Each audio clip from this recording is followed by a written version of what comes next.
Shalom. Shalom. Puji Tuhan, kita baru merayakan hari kenaikan Tuhan Yesus Kristus pada tanggal 2 Juli. Tanggal 2 Juli kemarin kita merayakan hari kenaikan Tuhan Yesus Kristus. Saudara, sebentar kita akan mendengarkan pastor message dulu ya.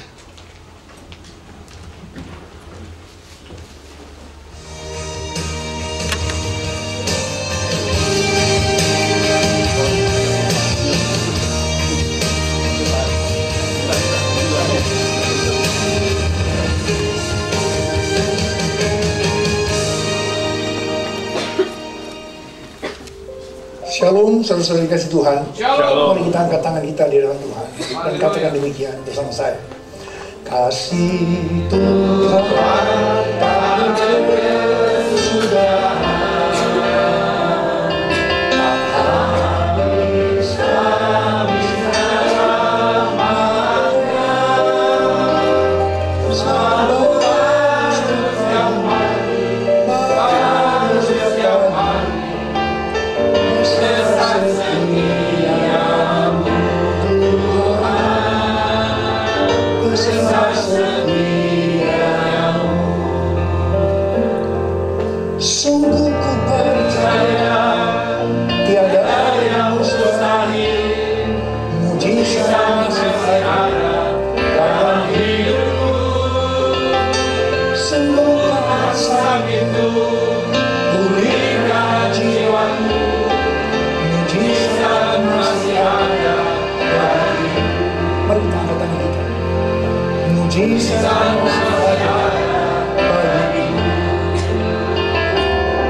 Saudara katakan bersama saya, tahun 2011, tahun multiplikasi dan tahun promesi.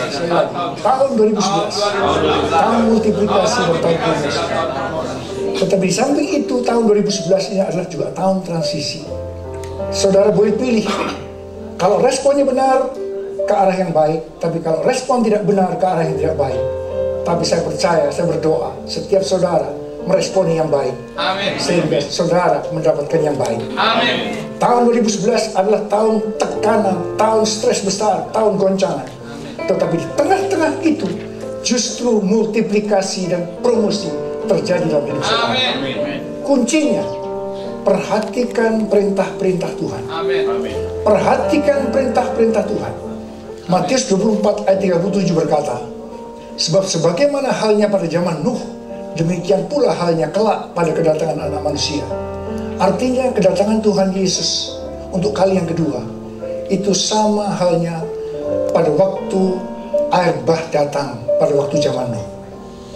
So, pada waktu itu ada beberapa hal yang perlu kita perhatikan. Yang pertama, itu terjadinya tiba-tiba pada kebanyakan orang. Tetapi pada Nuh, istri, anak, dan menantunya tidak demikian. Hal yang kedua, keadaan manusia pada waktu itu dikatakan hidupnya rusak dan hidup dengan penuh kekerasan. Saudara, kalau kita lihat hari-hari ini, bukankah keadaan manusia itu hidupnya sebagian besar rusak dan terjadi kekerasan di mana-mana? Manusia hidup di dalam kekerasan. Saudara, dua hal ini kalau kita lihat, terutama untuk Indonesia, kalau saya ingat 15 tahun yang lalu, orang Indonesia tidak seperti sekarang ini. Juga bangsa-bangsa yang ada di dunia tidak seperti sekarang. Tetapi sekarang yang namanya kekerasan itu terjadi di mana-mana. Dan itu satu tanda Tuhan berbicara bahwa kedatangan Tuhan Yesus untuk kali yang kedua sudah sangat-sangat dekat. Amin. Karena itu hidup kita harus seperti hidup Nuh pada waktu itu. Nuh itu adalah hidup sebagai orang benar, tidak bercela, dan hidup bergaul dengan Allah. Saya percaya kalau saudara melakukan hal itu, maka yang terjadi ketika kita mendengar perintah-perintah Tuhan, kita akan melakukan seperti yang Nuh lakukan pada waktu itu. Meskipun mungkin tantangannya begitu besar, Nuh dicemooh, dihina, dianggap orang gila, ditinggalkan banyak orang. Tetapi Nuh rela mengalami semua itu. Tetapi pada akhirnya kita tahu, justru yang mengalami multiplikasi dan promosi itu adalah Nuh. Saudara, saya percaya ini adalah pesan Tuhan buat kita. Berjaga-jagalah dan berdoa. Waktunya sudah sangat-sangat singkat. Dan hal yang kedua, saya ingin tanya kepada saudara. Saudara mau mengalami multiplikasi dan promosi? Amin. Tuhan memberikan firman, yaitu tentang menabur. Firman Tuhan berkata, apa yang kamu tabur, itu yang kamu tuai.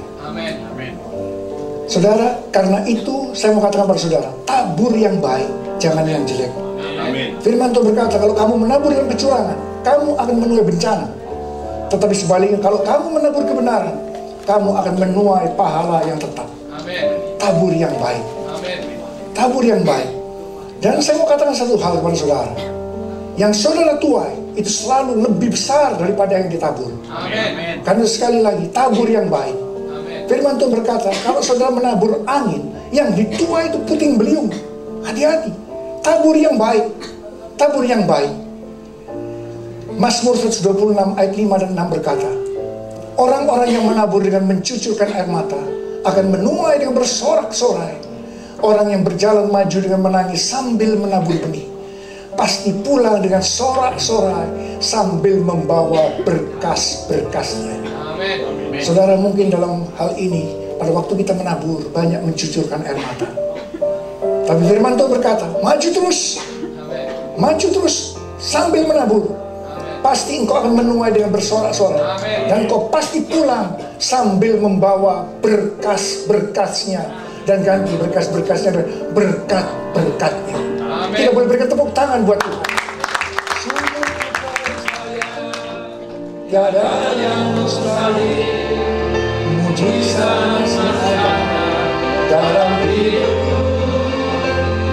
Semua sakitku, pulihkan jiwaku, mujizat ada bagiku. Saya ingat bagaimana Tuhan memberkati Ishak 100 kali lipat. Dikatakan pada waktu musim kelaparan, Ishak justru menabur. Saudara, musim kelaparan tidak mudah untuk menabur. Saya percaya Ishak menabur dengan banyak mencucurkan air mata. Sebab untuk mencari benih, gandum, atau biji-bijian yang lain, itu tidak mudah. Sebab semua itu untuk dimakan, karena ini musim kelaparan. Tetapi Ishak, mungkin pada waktu itu dia berbicara kepada keluarganya untuk menahan lapar. Banyak air mata yang keluar, dan sebagian itu dia tabur. Dia tabur. Saudara, apa yang terjadi? Pada tahun itu juga Ishak diberkati Tuhan 100 kali lipat. Sebab ia diberkati Tuhan. Saudara mau mengalami multiplikasi dan promosi.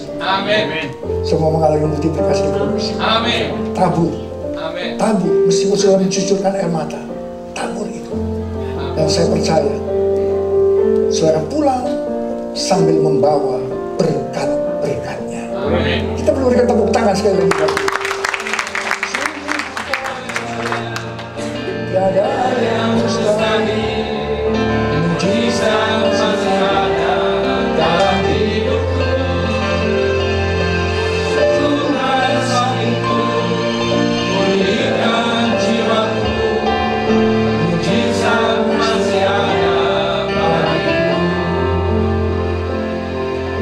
Saya mau tanya saudara, saya mau diberkati 100 kali lipat. Amin. Amin. Turunkan tangan saudara. Sekarang saya mau tanya, saudara mau diberkati 1000 kali lipat? Amin. Ada berapa banyak yang mau? Amin. Ini yang namanya multiplikasi dan promosi. Amin. Saudara, saya mau bersaksi. Beberapa waktu yang lalu ada seorang hamba Tuhan yang bernama Patricia King datang di Indonesia. Seorang nabi. Ketika dia bertemu dengan saya, dia mulai bernubuat tentang saya. Dia pertama-tama tuh bercerita tentang kuda. Ada seekor kuda yang namanya The Secretariat. Ini pernah difilmkan dan ini kisah nyata. Sekretariat ini kuda yang luar biasa, di mana dia memenangkan apa yang disebut dengan Triple Crown yang belum pernah kuda yang lain mendapatkan hadiah yang sebesar ini. Saudara, ketika kuda ini mati, maka dia diotopsi, dilihat apa sih rahasianya. Dia bisa memenangkan pertandingan yang begitu luar biasa. Ternyata jantungnya, mereka sebutkan berhar, itu 3 kali lebih besar dibanding kuda yang biasa. Saudara, sehingga dia mempunyai kemampuan yang luar biasa. Dan setelah itu dia mulai bernubuat kepada saya, Tuhan telah memberikan hatimu yang diperbesar, diperluas, sehingga engkau akan banyak dipakai oleh Tuhan untuk menyuarakan suara dari orang-orang yang miskin, orang-orang yang perlu pertolongan. Dan banyak orang akan datang kepadamu. Saya bersuka cita pada waktu itu. Dan saya bertanya pada Tuhan, Tuhan, bagaimana Tuhan memperbesar hati saya? Tuhan menjawab, ketika engkau meresponi, aku memberikan hatiku kepadamu. Amin. Saudara, hati Tuhan Yesus itu selalu berbicara tentang kasih. Amin. Kasih. Amin. Kalau kita meresponi kasih yang Tuhan berikan kepada kita, maka apa yang terjadi? Hati kita diperluas, hati kita diperbesar, terutama melihat kepada orang-orang yang membutuhkan pertolongan. Amin. Dan setelah itu Tuhan berbicara dari Ulangan 1 ayat 11. Dia berkata, Tuhan akan memberikan kepadamu seperti ini. Tuhan Allah nenek moyangmu kiranya menambahi kamu 1000 kali lagi dari jumlahmu sekarang, dan memberkati kamu seperti yang dijanjikannya kepadamu. Ini berkat 1000 kali lipat. Saudara dikasih Tuhan, kalau berkat yang diberikan kepada Ishak 100 kali lipat, itu berkat untuk kekayaan secara materi. Tapi ada yang lebih, berkat 1000 kali lipat. Saya percaya ini yang dimaksudkan, kebahagiaan, damai sejahtera, keluarga yang diberkati. Amin. Ada berapa banyak di antara saya mau menerima? Amin. Angkat tangan saudara. Saya mau berdoa buat saudara. Kau melihat tangan-tangan yang terangkat itu. Anak-anakmu sudah kau berkati 100 kali lipat, yang berupa kekayaan secara materi. Tapi engkau memberikan lebih daripada itu. Kebahagiaan, damai sejahtera, keluarga ini berkati berlimpah-limpah. Sebab engkau akan memperluas hati anak-anakmu dengan kasih-Mu yang kau berikan kepada mereka. Terima kasih Tuhan Yesus. Terima. Terima. Terima. Dalam nama Yesus. Amin. Berikan tepuk tangan untuk Tuhan Yesus Kristus. Haleluya. Sekali lagi shalom. Shalom. Kita sudah dengar itu pesan-pesan yang Tuhan berikan lewat gembala pembina kita. Biar itu benar-benar terjadi atas setiap kehidupan pribadi kita, lepas pribadi. Amin. Ada janji berkat untuk materi, ada janji berkat damai sejahtera, sukacita, dan rumah tangga yang rukun. Amin. Amin. Nah, hari ini kita akan membaca firman Tuhan di dalam kitab Injil Markus. Injil Markus pasal ke-16. Injil Markus pasal ke-16 dimulai, kita baca ayat ke-15.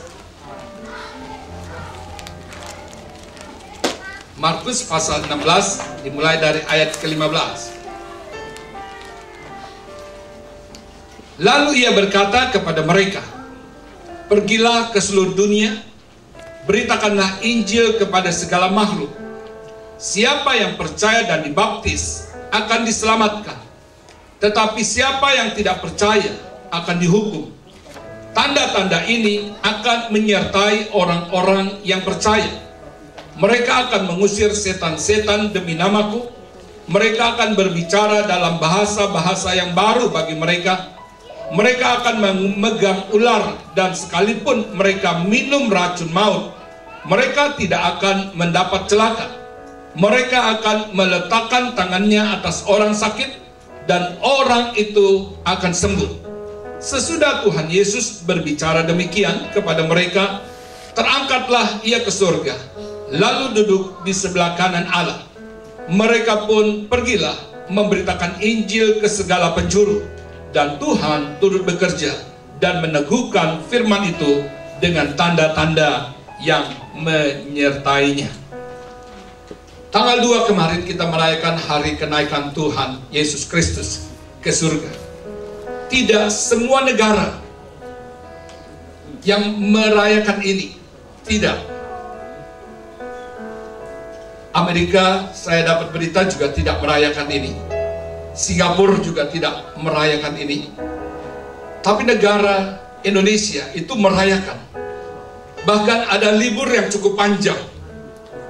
Bagi kawan-kawan yang bekerja di KBRI pasti merasakan hari libur tanggal 2. Tetapi kawan-kawan yang bekerja di Bangkok tidak merasakan libur. Ya. Nah, itu ada perbedaan, kenapa saya juga nggak tahu. Tapi memang beda-beda. Itu yang sudah kita tahu. Memang ada yang merayakan dan yang tidak merayakan. Nah, saudara, sekarang terlepas dari merayakan atau tidak, Tuhan Yesus itu sudah ada di surga. Amin. Dia duduk di sebelah kanan Allah Bapa. Pada waktu itu, murid-murid sedang berbicara sama Tuhan Yesus. Tuhan Yesus sedang berbicara kepada murid-murid. Dia memberikan pesan. Ada pesan, ada janji. Ada pesan, ada janji. Nah, saudara, sementara disampaikan pesan-pesan dan janji, Yesus terangkan perpisahan itu. Saya percaya banyak orang juga nggak tahan kalau yang namanya perpisahan. Waktu sekolah SD kelas 6 itu harus berpisah karena harus naik ke SMP. Dari SMP berpisah lagi karena harus naik ke SMA. Setelah itu berpisah lagi harus melanjutkan ke universitas. Setelah itu terus ada perpisahan-perpisahan. Tidak enak rasa perpisahan. Kalau direnungkan tentang Tuhan Yesus bersama dengan murid-murid, Tuhan Yesus makan bersama-sama, adakan perjamuan kudus bersama-sama, ya, perjamuan bersama-sama, melayani bersama-sama, melihat mujizat yang Tuhan Yesus lakukan bersama-sama. Tapi satu kali memang Tuhan Yesus pernah berkata gini. Kita baca di Yohanes pasal 16 ayat ke-7. Yohanes benar. Yohanes 16. Bukan Lukas, Yohanes. Sorry. Yohanes pasal 16. Tuhan Yesus berkata gini. Yohanes 16 ayat ke-7. Namun benar yang kukatakan ini kepadamu adalah lebih berguna bagi kamu jika aku pergi. Sebab jikalau aku tidak pergi, penghibur itu tidak akan datang kepadamu. Tetapi jikalau aku pergi, aku akan mengutus dia kepadamu. Ini Tuhan Yesus berkata seperti itu. Lebih baik aku pergi. Dan itu waktu murid-murid gak setuju. Jangan pergi. Kalau kita baca terus, Yesus berkata juga ada, kamu masih banyak hal yang harus kukatakan, tetapi kamu belum mengerti. Perpisahan, Yesus sudah ada di surga. Dia berpesan. Pesan yang pertama itu kita baca di dalam Kisah Para Rasul 1. Kisah Para Rasul 1 ayat keempat sampai dengan kelima. Kisah Para Rasul 1 ayat keempat sampai dengan kelima. Pada suatu hari ketika ia makan bersama-sama dengan mereka, ia melarang mereka meninggalkan Yerusalem dan menyuruh mereka tinggal di situ, menantikan janji Bapa. Yang demikian katanya, telah kamu dengar daripadaku. Sebab Yohanes membaptis dengan air, tetapi tidak lama lagi kamu akan dibaptis dengan Roh Kudus. Ada janji Tuhan, pesan Tuhan, jangan tinggalkan Yerusalem. Tuhan Yesus terangkan. Kalau sekarang kita tahu berapa waktu, saat waktu Yesus naik ke surga, Roh Kudus itu datang. Berapa waktunya, saudara? Halo? 10 hari.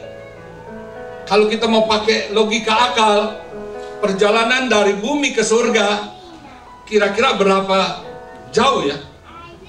Kalau mau dihitung-hitung gitu loh.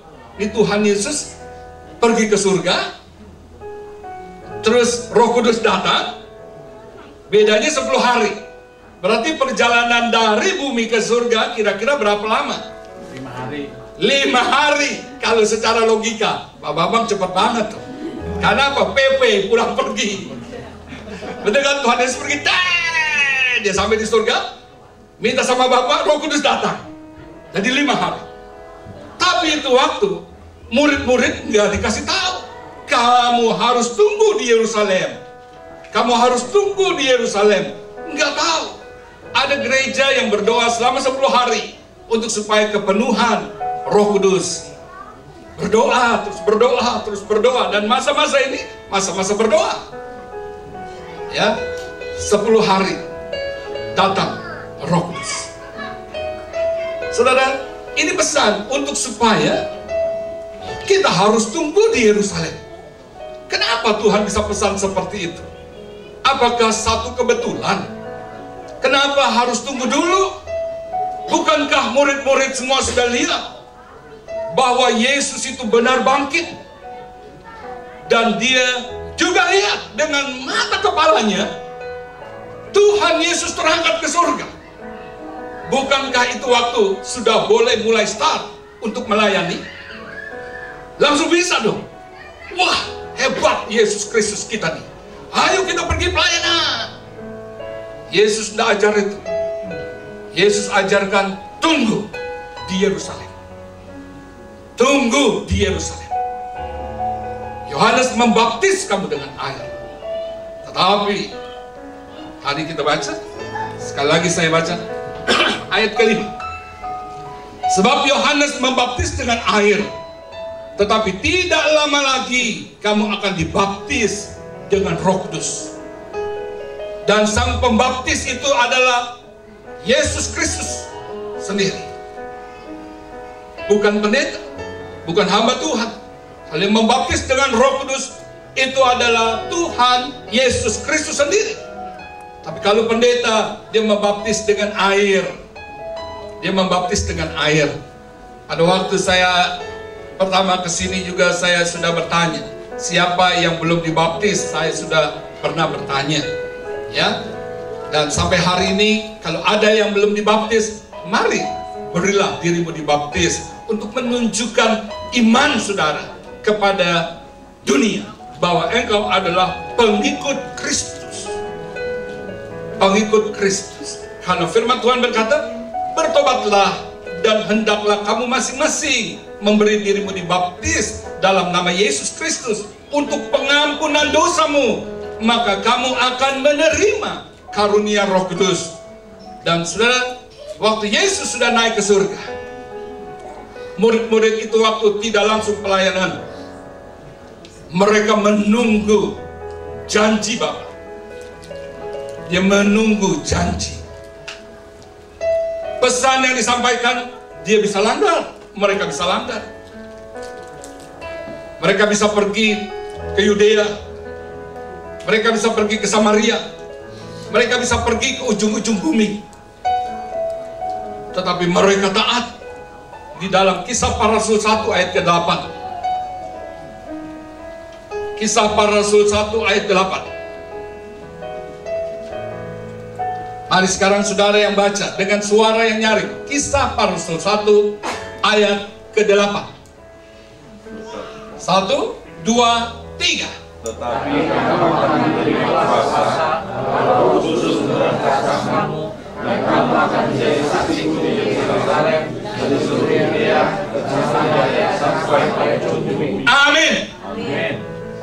Tetapi kamu akan menerima kuasa kalau Roh Kudus turun ke atas kamu, dan kamu akan menjadi saksiku di Yerusalem dan Yudea dan Yudea dan Samaria sampai ke ujung-ujung bumi. Seluruh Samaria sampai ke ujung-ujung bumi. Itu kalau ada Roh Kudus, baru kita bisa jadi saksi. Dan akan menerima kuasa untuk menjadi saksi kalau Roh Kudus datang. Saya percaya semua orang yang percaya kepada Yesus Kristus itu adalah Roh Kudus.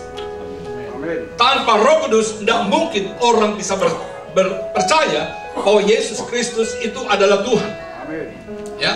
Jadi kalau saudara dan saya percaya bahwa Yesus Kristus itu Tuhan, itu karena Roh Bapakmu, Roh Yesus Kristus yang mengatakannya itu. Nah, untuk ada kuasa Roh Kudus, Tuhan Yesus sendiri yang akan membaptis dengan Roh Kudusnya. Kalau saudara boleh pelajari, Petrus bersama dengan Tuhan Yesus luar biasa. Saat waktu masih bersama dengan Tuhan Yesus, saya pernah juga sampaikan ini. Petrus dia berkata, saya tidak akan pernah menyangkal engkau. Sekalipun aku mati, aku tidak pernah menyangkal engkau. Tapi Yesus berkata apa? Sebelum ayam berkokok, kamu telah menyangkali aku 3 kali. Padahal sama-sama pelayanan sama Yesus Kristus, sama Tuhan Yesus Kristus. Mungkin saat waktu nyanyi naikkan pujian bergandengan tangan, mungkin Petrus juga pegang tangan Tuhan Yesus karena dia selalu dekat-dekat sama Tuhan Yesus. Jadi bergandengan bersama-sama, melihat mujizat, air berubah menjadi air anggur, orang mati bangkit. Saya pernah ingatkan kok, seandainya dalam pelayanan saat ini setiap orang yang mati bangkit, siapa yang nggak mau ikut seperti itu?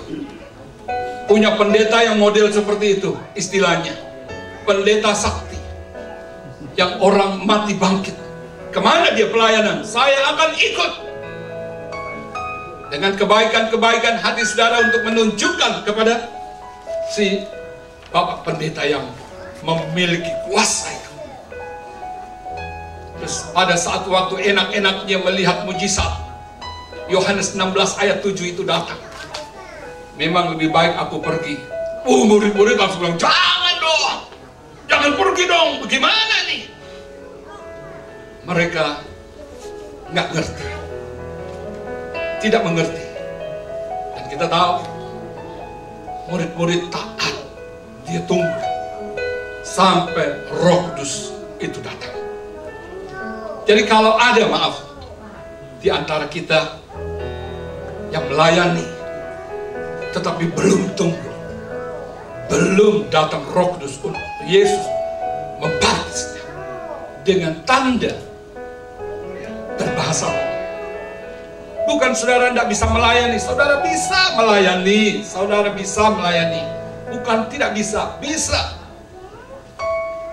Tetapi kuasa untuk menjadi saksi belum terima. Nyanyi bisa, bicara bisa, tetapi tidak ada kuasa. Tetapi kamu akan menerima kuasa kalau Roh Kudus turun ke atas kamu. Melayani tanpa Roh Kudus, kesinggung sendiri, berhenti. Tidak pakai pelayanan lagi. Karena apa? Pengertiannya seperti pengertian Petrus. Waktu Yesus mau ditangkap, Petrus dengan pengertiannya sendiri, dia ambil pedang loh, dia tetah telinga si Malkus itu, cas, sampai copot. Yesus ambil telinga itu, tempel, jangan bermain dengan pedang. Petrus melayani, tetapi tidak yang tadi dikatakan, yang menuruti segala perintahku itu mengasihi Kristus, kapasitasnya. Ada orang yang bikin susah, tapi dia tidak membalas susah. Waktu kemarin FA saya diberkati di dalam sharing firman Tuhan. Tetapi kepada kamu yang mendengarkan aku, kata Tuhan Yesus, kasihilah musuhmu. Di dalam sharing itu berkata, jangan musuh, bekas bos aja sulit untuk dikasihi. Bekas pacar sulit untuk dikasihi. Mungkin ada yang orang tuanya juga dibenci, yang melahirkan ibunya juga mungkin ada yang dibenci. Bagaimana untuk mengasihi musuh? Kalau bukan dari Roh Kudus, tidak akan pernah bisa. Jadi kalau saudara mudah untuk mengampuni, ingat, itu bukan karena saudara baik, itu karena engkau mematikan daging. Karena Roh Kudus yang memberitahu, matikan daging, kasihi saudara. Pagi-pagi saya dikirim berita, Pak, bagaimana cara untuk menagih orang Kristen yang berhutang? Saya ada, ini hari. Bagaimana cara menagih orang Kristen yang berhutang? Saya kirim berita di dalam Matius pasal 5. Nanti saudara cari sendiri Matius pasal 5 ya. Sebab ini ada kaitannya tentang hal yang memberi itu loh. Kalau ada yang meminjam, jangan ada yang menolak. Itu firman Tuhan. Yesus katakan, bagaimana kita bisa memberi? Baru bagaimana kita bisa tidak menolak? Kalau tidak ada Roh Kudus. Selalu dengan pola pikir manusianya. Tetapi kalau dari Roh Kudus, itu sangat beda. Pelayanan dengan Roh Tuhan, dengan pengertian sendiri, itu sangat berbeda. Petrus kelihatannya hebat untuk tolongin Yesus. Waktu Yesus mau ditangkap, Yesus berkata, jangan bermain dengan pedang. Jangan. Jangan ada gereja Tuhan di tempat ini yang bermain dengan pedang, tapi dengan kasih Kristus. Kalau jawab saudara dipenuhi, dibaptis dengan Roh Kudus, dan senantiasa penuh dengan Roh Kudus, ingat, Tuhan juga bisa mau melihat tentang hati kita. Sama seperti Tuhan waktu mau membinasakan Sodom dan Gomora. Tuhan turun sendiri, lihat, benar apa enggak Sodom dan Gomora ini memang harus dimusnahkan. Tuhan harus turun dulu. Padahal doa sudah naik, dan Tuhan harus turun dulu lihat. Begitu juga dengan saudara dan saya. Kalau kita berkata, aku mengasihi engkau Tuhan, Tuhan akan turun dulu melihat benar enggak saudara dan saya mengasihi Tuhan. Yaitu dengan hal-hal yang ada pelayanan lah, misalnya gitu. Tuhan, aku mau melayani engkau. Engkau lihat nih kasihku kepadamu. Tuhan katakan, oke. Untuk murninya, yang biasa dijadwal jadi gak dijadwal. Langsung kita bilang, Tapi kalau kita dipenuhi dengan Roh Kudus, kita tidak akan pernah marah kepada si penjadwal. Tetap kita mengasihi karena kasih Kristus itu. Amin. Bukan justru membencinya. Atau kalau gitu saya udah gak pantas di gereja sini ya. You tinggalkan gereja. Gereja itu Tuhan punya. Jangan pikir Pak Suwandi punya loh. Jangan pikir si Robert punya atau Pak Niko punya. Bukan. Itu Tuhan punya. Amin. Saat waktu kita memberi, waktu dengan Roh Tuhan, pasti beda. Pasti beda. Kalau nggak logika ini, selalu kalah. Selalu kalah. Tapi pilihan ada sama kita. Di dalam FA juga ada sharing. Waktu bersaksi. Seorang bersaksi. Saya waktu mendengar bahwa saudara saya mengalami hal-hal seperti ini, saya memberikan kekuatan untuk saudara saya. Tapi setelah telepon saya tutup, justru saya bisa marah. Kenapa seperti itu? Diperhadapkan.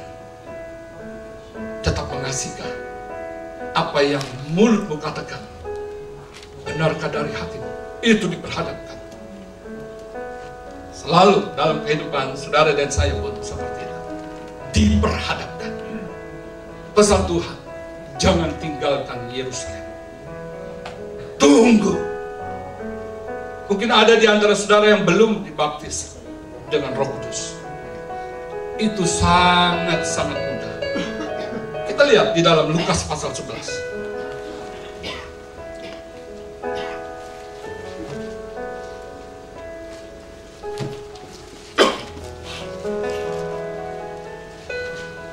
Dimulai dari ayat ke-9. Lukas pasal 11 ayat ke-9. Oleh karena itu aku berkata kepadamu, mintalah, maka kamu akan diberikan kepadamu. Carilah, maka kamu akan mendapat. Ketoklah, maka pintu akan dibukakan bagimu. Karena setiap orang yang meminta, menerima. Dan setiap orang yang mencari, mendapat.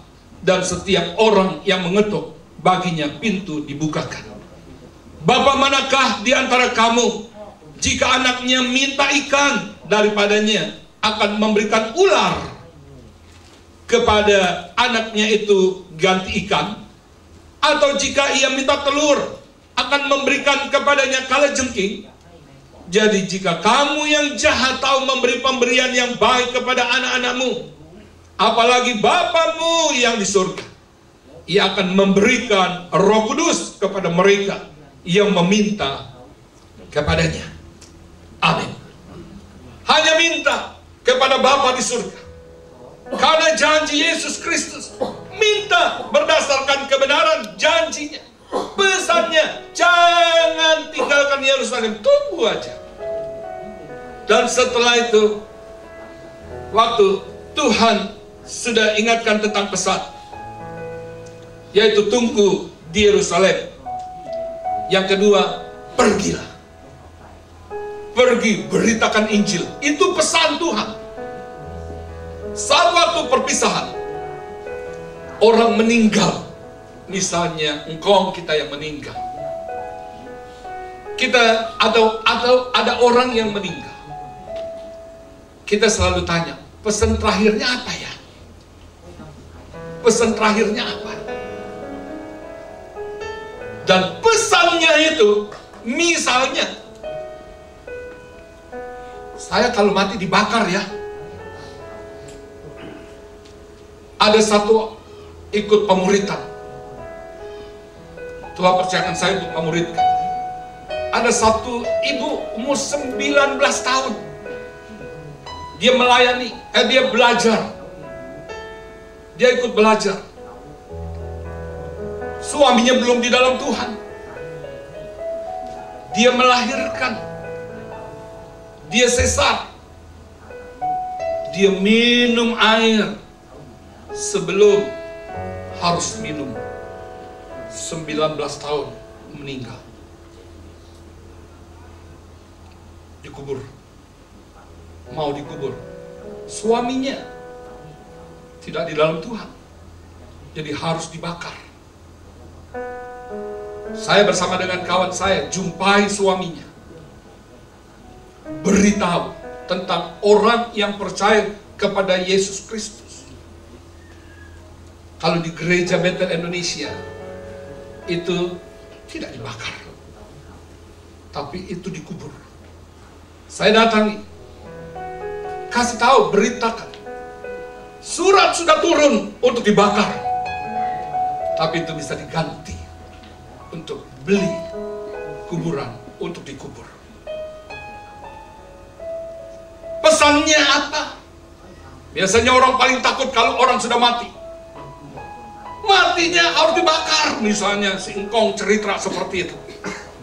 Maka itu sebelum engkong meninggal, kasih tahu, beritakan Injil. Bahwa orang meninggal tidak boleh dibakar. Kalau di gereja Bethel Indonesia, saya tidak berbicara tentang denominasi, tapi kebenaran firman Tuhan ada di dalam Amos pasal 2, nanti baca aja. Itu tidak boleh. Tidak boleh. Jadi kalau ada saudara yang udah siap-siap, oh nanti gini, jangan. Kalau dipelajari di dalam Ibrani, yang dibakar itu karena kutuk. Jadi jangan main-main.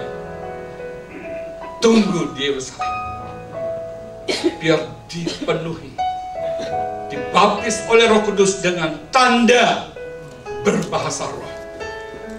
Memang ada dua bahasa yang datang itu bisa didengar oleh berbagai macam bangsa. Ada bahasa Rusia, wah ini berbicara dengan bahasa Rusia. Ada bahasa Ambon mungkin, berbicara dengan bahasa Ambon pada seketika itu. Tetapi ada baptisan. Nanti minggu depan itu ada pelajaran tentang Roh Kudus. Ya, saudara, mari datang. Mungkin saudara selama ini, gimana belajar dulu.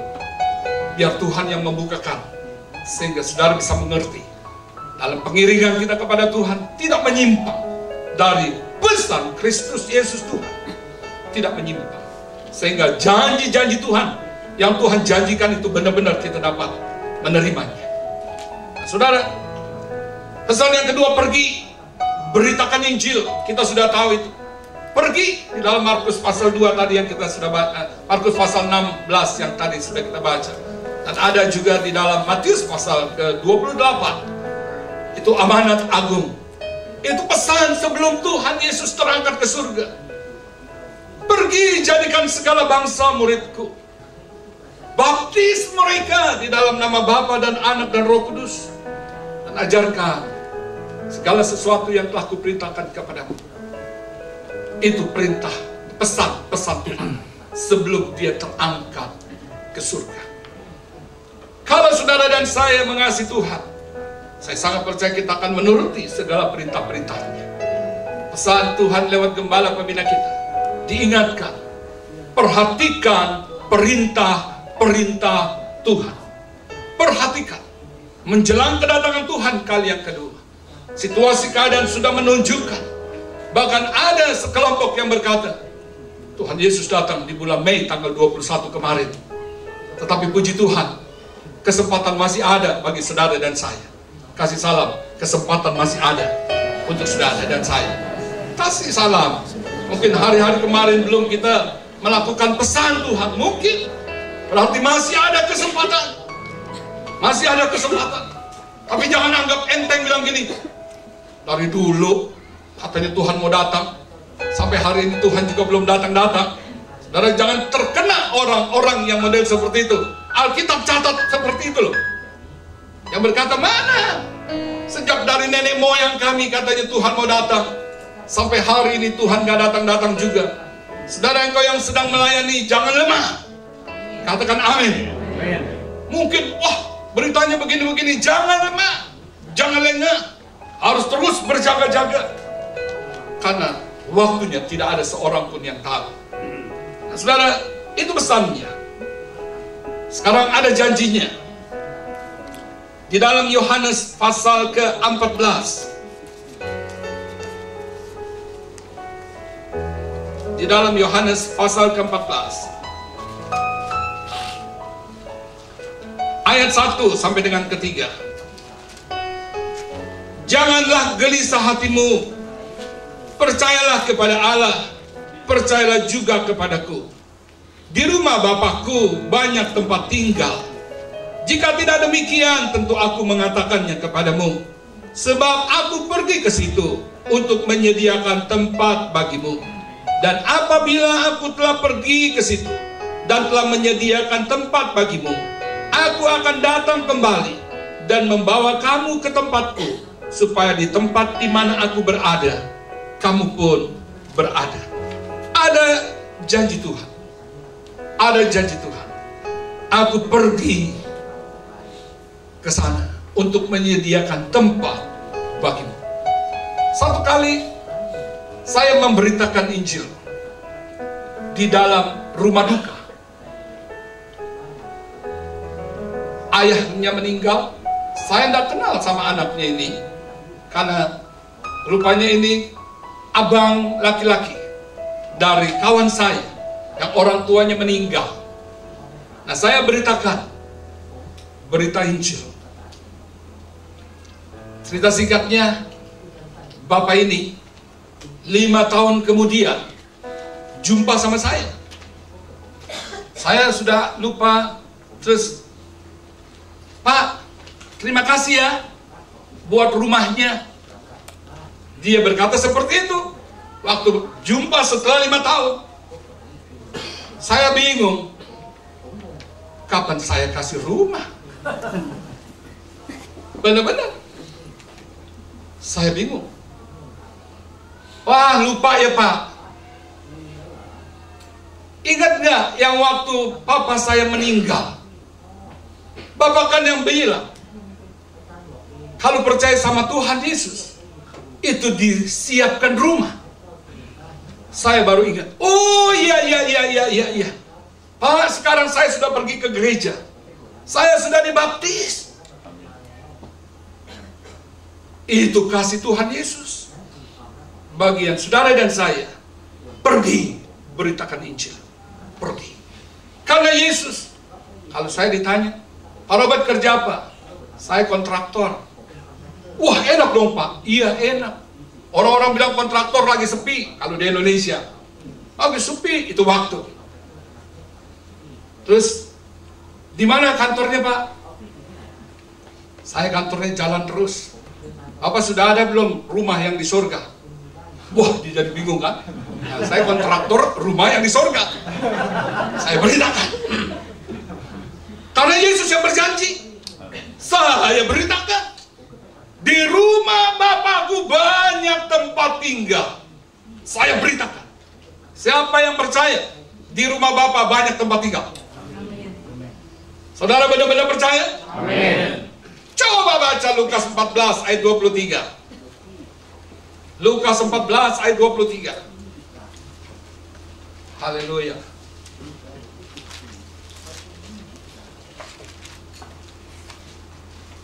Lalu kata Tuhan itu kepada hambanya, pergilah ke semua jalan dan lintasan, dan paksalah orang-orang yang ada di situ masuk, karena rumahku harus penuh.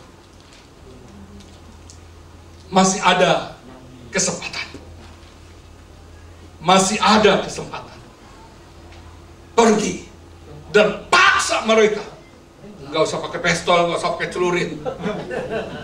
Tapi dengan kasih-Mu, dengan kasih-Mu, dengan belas kasihan, dengan belas kasihan, dengan belas kasihan. Kita ajak orang untuk pergi nonton, terlalu amat mudah untuk orang itu ikut. Tapi tidak mudah untuk orang ajak pergi beribadah kepada Yesus Kristus. Tidak mudah. Untuk itu Yesus tahu, kamu harus tunggu di Yerusalem. Kamu harus tunggu. Engkau dibaptis, dipenuhi oleh Roh Kudus senantiasa. Waktu engkau berbicara, seorang hamba Tuhan berkata, hati yang mendengar itu cenut-cenut. Enggak tahan dia. Karena kasih Tuhan itu. Suamimu mungkin, wah Pak dia keras. Mulai hari ini enggak perlu bicara keras. Penuhi aku Tuhan dengan Roh Kudus-Mu yang mampu untuk mengasihi suami yang mungkin tidak mengasihimu. Itu kasih Kristus. Itu kasih Bapa. Kasih Bapa yang tidak pernah menolak orang-orang yang berdosa. Tidak pernah menolak. Kalau saya bisa berdiri di tempat ini, saya tidak lebih baik dari Bapak dan Ibu. Semua karena kasih. Semua karena anugerahnya. Jangan engkau kecewa di dalam mengiring kepada Tuhan Yesus. Mungkin engkau tidak dihargai, tidak ada urusannya. Asal engkau didapati Tuhan berkenan. Tuhan akan mengangkat engkau sendiri. Daud, orang tuanya nggak menganggapnya mungkin. Raja juga nggak pakai Daud untuk menjadi tentara. Dia hanya menjadi penggembala. Tetapi Tuhan melihat hati dan menguji batin. Daud, dia diangkat. Multiplikasi dan promosi itu datang dari Tuhan. Bukan kita menyodorkan diri, ini saya mau melayani. Bukan. Tuhan terlalu amat luas memiliki ladang untuk saudara dan saya bekerja. Dengan kasih-Mu. Dimulai dari Yerusalem, seluruh Yudea, Samaria, sampai ujung-ujung bumi. Yesus tidak mau satu orang pun binasa. Dia ada pesan. Dia ada pesan. Dia ada pesan. Jangan lagi berkata, susah Pak, kalau dia keras. Jangan. Waktu kita dipenuhi dengan Roh Kudus, waktu kita berbicara itu sangat berbeda. Sangat berbeda. Sangat berbeda. Kita dapat mengalahkan kejahatan dengan kebaikan. Itu karena Roh Kudus. Kita bisa mengampuni itu karena Roh Kudus. Kita bisa memberi itu karena Roh Kudus. Jangan turuti daging. Ikuti Roh Kudus. Ikuti Roh